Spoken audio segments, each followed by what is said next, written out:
बस क्या यही टाइम की वैल्यू निकाली थी हमने उतनी मेहनत करके? जी हाँ, टाइम की वैल्यू भी यही आई थी और डिस्टेंस की वैल्यू भी यही आई थी। रिलेटिवली ये चीज़ें बस थोड़ी सी सिंपल हो जाती हैं।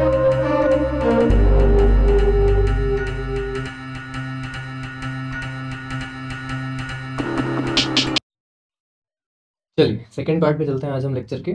जो आपका फर्स्ट टॉपिक था उसके भी कुछ क्वेश्चंस मैं लाइव क्लास में कराऊंगा और ये इस पे थोड़े से और डिफिकल्ट क्वेश्चन मैं लाइव क्लास में करा दूंगा। पर अभी जो हम केस ले रहे हैं वो सबसे सिंपल वाला ले रहे हैं। इस केस में बेसिकली आपको कॉन्सेप्ट समझना है, तो इस केस में आप सिंपल सिंपल चीज़ें देखो। आप ऐसे सोचो कि दोनों गाड़ियों की वेलोसिटी बिल्कुल सेम हो जाती है। अगर आपको ये केस समझ में आ जाएगा तो आप खुद एक्चुअली थोड़ा सा डिफिकल्ट केस भी डिराइव कर सकते हो, है ना। तो लेट्स से हमारी फर्स्ट कार जो है ए वो यहाँ पर है और ये भी वी वेलोसिटी से चलती है, और हमारी सेकंड कार है बी, वो भी ऊपर की तरफ वी वेलोसिटी से चल रही है। इस क्वेश्चन को सॉल्व करने के दो तरीके हैं। हम बेसिकली क्या जानना चाहते हैं कि इन दोनों के बीच का मिनिमम सेपरेशन क्या होगा। प्रॉब्लम यही है कि ये दोनों सेम डिस्टेंस पे नहीं है। अगर मैं बोलता हूँ कि ये डिस्टेंस D1 पे है तो ये वाले भाई साहब थोड़ा और ज़्यादा दूर है डिस्टेंस D2 पे, जिसकी वजह से जब तक ये यहाँ पहुँचता है तब तक ये वाले भाई साहब यहीं अटके होते हैं। फिर ये थोड़ा सा आगे निकल जाता है तब जाके इनकी क्रॉसिंग होती है। तो एट सम टाइम बिटवीन एक पॉइंट ये जिसमें ये सामने सामने है और एक पॉइंट ये जिसमें ये इतना दूर है, at some point between them इनके बीच में गैप मिनिमम भी होगा। क्यों? क्योंकि ये एक खूबसूरत सा ट्राइंगल बना रहे हैं। तो जिस ट्राइंगल में ये थोड़ा ऊपर आ रहा है और ये थोड़ा राइट में जा रहा है, एक मिनिमम डिस्टेंस वाला पॉइंट आना ज़रूरी है ना। उसके पहले भी इनका सेपरेशन बहुत ज़्यादा है क्योंकि आप इस पॉइंट पे देखोगे तो ये बहुत ही ज़्यादा दूर है, धीरे धीरे पास आ रहे हैं, है ना।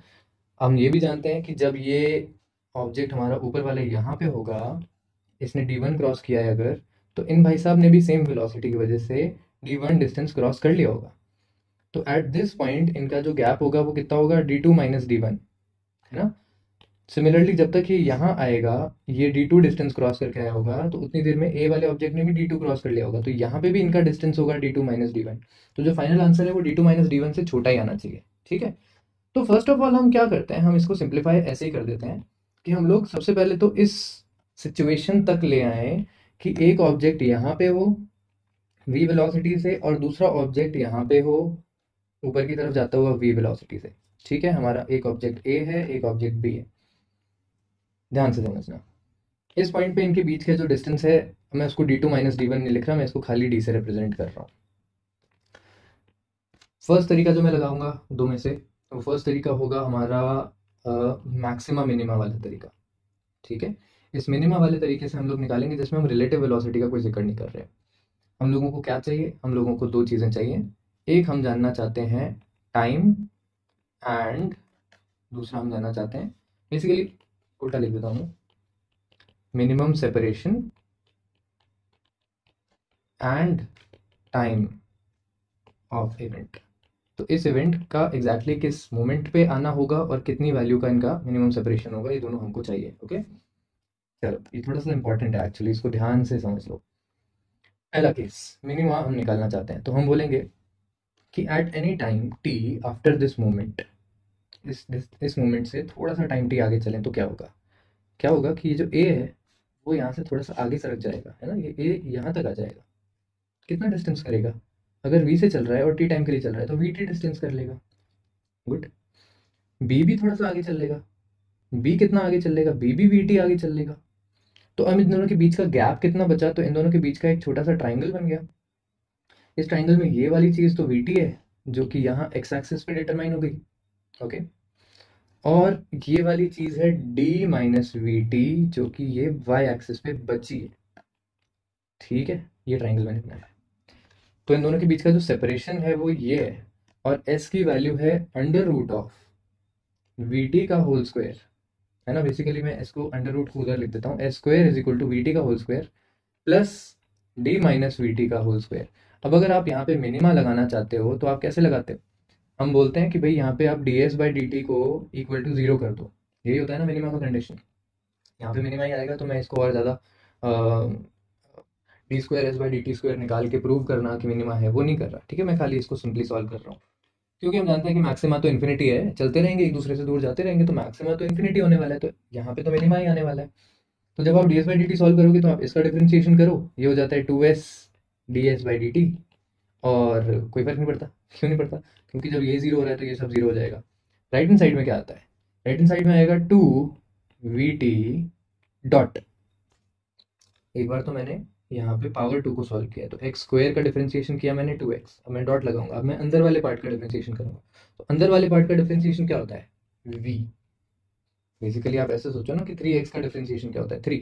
तो vt का डिफरेंशिएशन क्या हुआ? v। ओके, तो यहाँ पे ये लिखा है plus d minus v t का होल स्क्वायर जब करेंगे तो क्या होगा? 2 into D minus v T, तो ऐसे कैसे आएगा? फिर डॉट लगेगी, फिर अंदर वाले पार्ट का डिफरेंशिएशन होगा तो माइनस वी आएगा। ओके, तो ये बन रहा है 2v² प्लस 2, देखो ये वाला जो प्लस है यहाँ पे माइनस हो रहा है, क्योंकि यहाँ पे 2d इंटू वी कर दिया मैंने, तो माइनस का 2dv हो गया, और फिर माइनस और माइनस प्लस हो गए, तो 2vt इंटू वी हो गया यहाँ पे 2v² अगेन। तो आपके पास ये टर्म आ रही है 4v² माइनस 2dv, और इस पूरे को यहाँ पे 0 रखना है, तो आपको इसको सॉल्व करके एक आंसर मिल रहा होगा। क्या मिलेगा? देखो भैया, एक वेलोसिटी हटा दो इनमें से, इसको मैं यहाँ ले आता हूँ, इसको क्यों, उसको यहाँ ले आता हूँ, तो 2d is equal to 4vt, तो t का आंसर आ गया। क्या आया? d/2v। ये वो टाइम है जिस टाइम पे आपका मिनिमम सेपरेशन होगा, ठीक है, इसको tm लिख दो। इस टाइम पे अगर सेपरेशन मिनिमम होगा तो सेपरेशन कितना होगा? ओके, ओके, अगर सेपरेशन नहीं निकालना है तो एस स्क्वायर से ही सॉल्व करना पड़ेगा। तो एस स्क्वायर का जो फॉर्मूला था जिसमें हमने वी टी का होल स्क्वायर और डी माइनस वी टी का होल स्क्वायर लिखा था, उसमें अब आपको ये टाइम पुट करना पड़ेगा, तब आपका फाइनल आंसर आएगा। थोड़ा सा जोर आ रहा होगा, और मैं समझता हूँ कि तुम में से कुछ लोग बिल्कुल इंटरेस्ट हो चुके होंगे इसमें। एक बार आराम से इसको समझ लो, है ना। दोनों तरीके अच्छे हैं। इवेंचुअली हमको ये नहीं चाहिए कि कौन सा तरीका बेटर है वो बता दो, उससे हमारा काम हो जाए। इवेंचुअली तुम्हारा पर्पस क्या है ये लेक्चर देखने का? कि तुम जानना चाहते हो कि how to use mathematics to solve problems, है ना। तो हम यहाँ पे वही कर रहे हैं, ध्यान से देखो। आपने सबसे पहले बोला कि इस केस में इन दोनों के बीच में डिस्टेंस d था, जब ये ऊपर v से जा रहा था और ये राइट में v से जा रहा था। थोड़ी देर बाद जब ये आगे चला गया और ये थोड़ा सा ऊपर आ गया, तो आपके बीच का जो सेपरेशन बचा वो कुछ ऐसे ट्राइंगल में आया। इस ट्राइंगल के सेपरेशन को हमने ऐसे लिख दिया, इसको डिफरेंशिएट करके 0 प्रूव कर दिया, तो हमको टाइम मिल गया जिस टाइम पे सेपरेशन मिनिमम होता है। इस टाइम पे जब आप सेपरेशन की वैल्यूज में पुट करोगे तो आपको फाइनल आंसर भी मिल जाएगा। कर देता हूँ, 1 मिनट लगेगा। तो यहाँ पे एस स्क्वायर की वैल्यू आ जाएगी वी, टी स्क्वायर की जगह लिखना पड़ेगा, सॉरी टी की जगह लिखना पड़ेगा d/2v, तो ये तो कट गया, v तो कट गया, अंदर बचा d/2 का होल स्क्वायर, और इधर आ गया d minus v into again d/2v, तो ये भी कट गया, और यहाँ पे भी d/2 बचा। ओह वाह, और d/2 का होल स्क्वायर प्लस d/2 का होल स्क्वायर कितना होता है? एक सेकंड का, चलो थोड़ा सा सही कर दें। ये हो जाता है d² by 4 plus d² by 4, तो d²बाई 2 is equal to s square. तो एस की फाइनल वैल्यू क्या आई? ये आई d/√2। आंसर तो काफ़ी सिमेट्रिकल और ब्यूटीफुल आया ना, आना भी चाहिए था क्योंकि वेलोसिटी सेम थी। पर क्या यही एक तरीका है इस आंसर को निकालने का? क्या इसीलिए हमने रिलेटिव वेलोसिटी पढ़ी है? नो सर, रिलेटिव वेलोसिटी से इस आंसर को निकालने में थोड़ा कम टाइम लगता है, थोड़ा सा, पर उसके लिए भी थोड़ा सा दिमाग लगता है, थोड़ा सा। रिलेटिव वेलोसिटी से अगर सोचा जाए तो हमारा एक ऑब्जेक्ट हो जाता है स्टेशनरी। तो ए जो था वो यहाँ बैठा था और ये राइट हैंड साइड जा रहा था वी वेलोसिटी से, है ना। बी जो था वो यहाँ बैठा था, थोड़ा मैं और नीचे बना रहा हूँ इसको, और ये वी से ऊपर जा रहा था।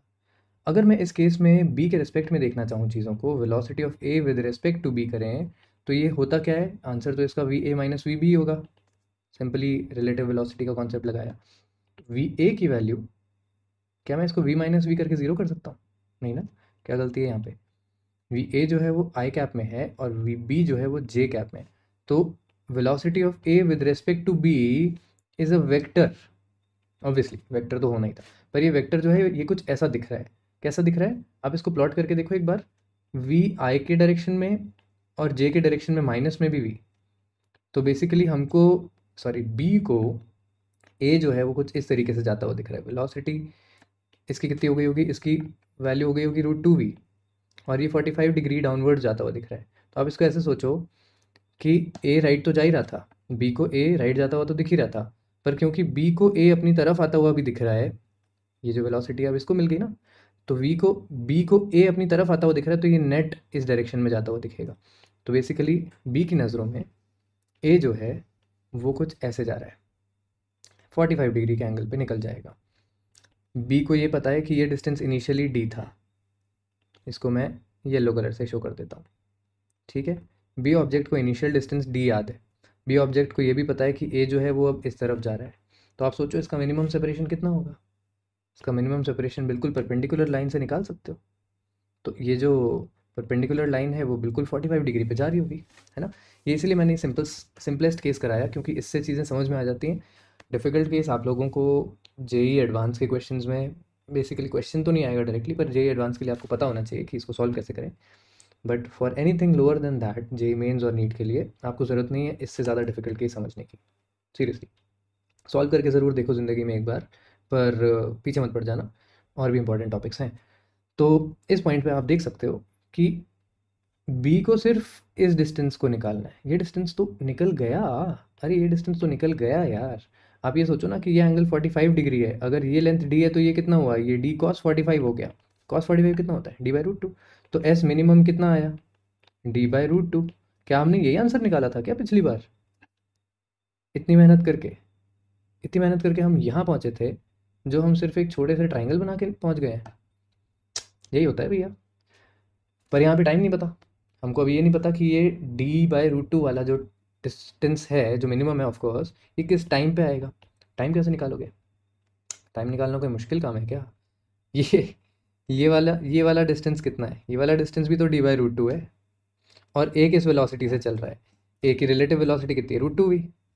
तो बात इतनी सी है कि ए को डिस्टेंस कितना कवर करना है, डी/√2 कवर करना है, और किस वेलोसिटी से कवर करना है, √2v से कवर करना है। ये तो टाइम है, तो टाइम की वैल्यू यहाँ से आ जाएगी d/2v। बस, क्या यही टाइम की वैल्यू निकाली थी हमने उतनी मेहनत करके? जी हाँ, टाइम की वैल्यू भी यही आई थी और डिस्टेंस की वैल्यू भी यही थी। रिलेटिव में ये चीज़ें बस थोड़ी सी सिंपल हो जाती हैं। ओके, आई होप आपको दोनों कॉन्सेप्ट समझ में आ गए हों।